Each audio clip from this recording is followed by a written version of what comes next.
Hello and welcome to this week's edition of Polar Politics. I'm your host, John Curiel. With me today are Rob Roll, the Communications Director of the College Republicans, and Franklin Howard, the President of the College Democrats. Thank you both for joining us today. Thanks for having us. Yep, no problem. This week we will discuss the controversial law, the Affordable Care Act, also known as Obamacare. The question is, now that the Supreme Court has approved most of the law's constitutionality, should the Healthcare Reform Act be repealed? Let's get right to it. Rob Rhodes, we'll start with you. Well, see, the first thing I think is very interesting is that you classified it as healthcare reform. It's not healthcare reform. All Obamacare is a tax and spend bill. That's how the Democrats were able to get through the Senate without 60 votes. Obamacare has 25 new taxes, including an excise tax on medical devices, which is the most innovative sector of our healthcare economy. In addition to that, it's funny you mentioned the Supreme Court. The only reason this law was upheld is because they ruled the individual mandate that every single person is forced to buy insurance. They ruled that was a tax. And because of that, this bill has the largest tax increase in human history in it. In addition, when originally passed, Obamacare was supposed to cost $1 trillion. Since then, the Congressional Budget Office has increased the price estimate twice. It's a new entitlement we can't afford when we can't even afford our current entitlements. Okay, and Franklin, what is your response? Well, honestly, the healthcare reform bill has been the largest reform bill to our healthcare system since 1965, which was the introduction of Medicare and Medicaid. The president's goal behind it was to help the middle class and the lower class of Americans start to afford the medical care that they need. Having a sickly society will get America absolutely nowhere. Though I have to concede that there are taxes that are going to be attached to it, particularly a heavy one on what are called Cadillac insurance policies, which are exorbitant to say the least. But the idea is that the taxes are going to go to be affording, well, at least helping the government pay for all of these extra services that the Americans are being provided. Particularly, it was to stop the, I can't exactly say monopolies, but how I say the oppressive nature of the insurance companies on the American citizens. Okay, and Rob, do you have a response to that? Well, my response to that is just because you have the government picking up part of the tab doesn't mean that healthcare is any less expensive. The cost gets shifted from the individual to the taxpayer as a whole. Just because you shift costs around doesn't make healthcare any more affordable.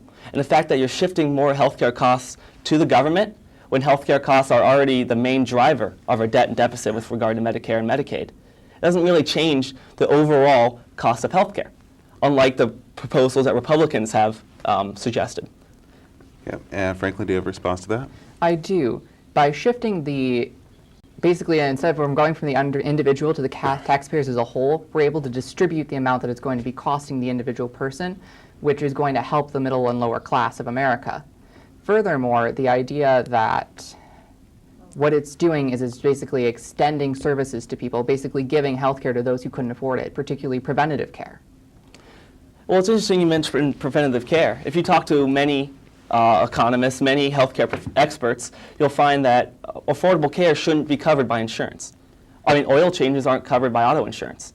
Those insurance, as typically defined in every single other insurance category except health insurance, is there to cover the catastrophic, cover you going to an emergency room. Health insurance is not meant to cover your day-to-day repairs. Home insurance doesn't pay for the small minor home repairs. Car insurance doesn't pay for auto repairs. And if you have insurance paying for these things, consumers aren't necessarily able to determine based on price. If they go to one doctor and it costs $100 for a checkup and they go to another doctor that costs $25, consumers don't realize that. And if we want to get the cost of healthcare down, we want people going to the $25 doctor instead of the $100 doctor. That's how you get costs down. And this act does nothing to encourage that.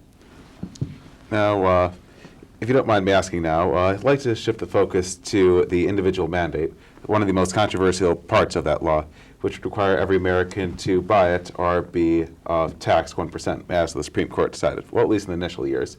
So what are your views on that? Robert? Quite frankly, I think the Supreme Court was wrong. There's been a lot written, not sure if I agree with it, but there's a lot written that Justice Roberts, who cast the deciding vote, he's a Chief Justice, he did it more out of political consideration and the court's reputation versus deference to the law. Not sure if I agree with that, but there's been a lot written with that.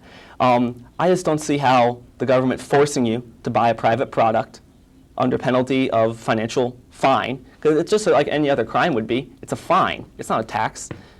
It's a tax for speeding? No.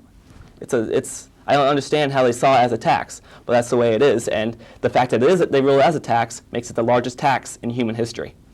And Franklin, do you have a response?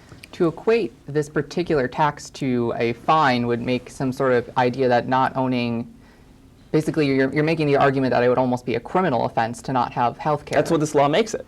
But only through your interpretation. But the individual mandate is just to make sure that people have that access. I mean, they are given the right by paying that fine, or as you said, fine or tax, to say, I don't want health care. But the government is making sure and trying to get people to have health care so we can solve the current issues with what's going on. And expanding the bill as throughout the years will give people more access to health care and the preventative care that we actually need as American citizens. But if I choose not to have health care, isn't that my own choice? Health insurance, isn't that my own choice? Aren't I, by not buying it, assuming all the financial risk of going to the doctor? That's a decision you make. So therefore, I don't understand how the government can force an individual to buy a product, in this case, health insurance. Do you have a response?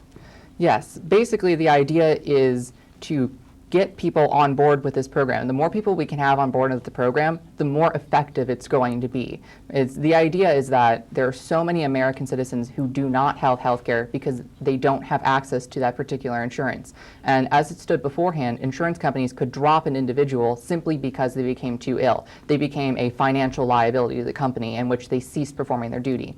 By going through this process, we're reforming our system as we go along. Yep. Now, let's move on then to the question of what would you do in each case then to, I guess, reform the healthcare system. Rob, there are 1/6 of Americans not covered by health insurance, so what would you do? What is the Republican proposal? Well, I'm not endorsing any specific Republican proposal. These are my ideas that generally line up Republican point of view. But first of all, you can pass a one-line bill that's saying health insurance shall be sold interstate. Boom, all of a sudden you got competition from all over the country, and competition lowers prices so that those people who don't have health insurance can now afford it. The whole goal here is to lower the price of health care and therefore health insurance. Another thing I would do is we have a lot, as these are states mainly making these regulations, but there's a lot of things that health insurance plans are required to cover. For example, in Ohio, health insurance plans are required to cover women for having babies. Well, if a woman is 50 years old, doesn't plan on having more babies, I don't see why she should be paying in case she would have a baby one day. I think we need to reduce those regulations so people can buy personalized to their own specific needs and wants health insurance. I think that would lower costs dramatically. Okay, and now let's move on then to closing statements. So, Franklin, what are your final thoughts on the matter? Final thoughts on the matter basically is that this was in a beginning process. We're trying to initiate reform in our healthcare system by giving access to people, covering preventative care, mammograms, colonoscopies, and helping women, particularly with women issues with dealing with domestic violence and other women-related issues. This is just a step along to making our country better.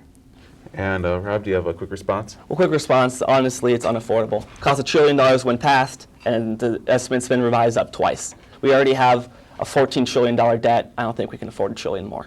Okay, well, that's it for this week's edition of Polar Politics. Join us next week as we talk about the Bush tax cuts. Campus Connections will be right back after this short break.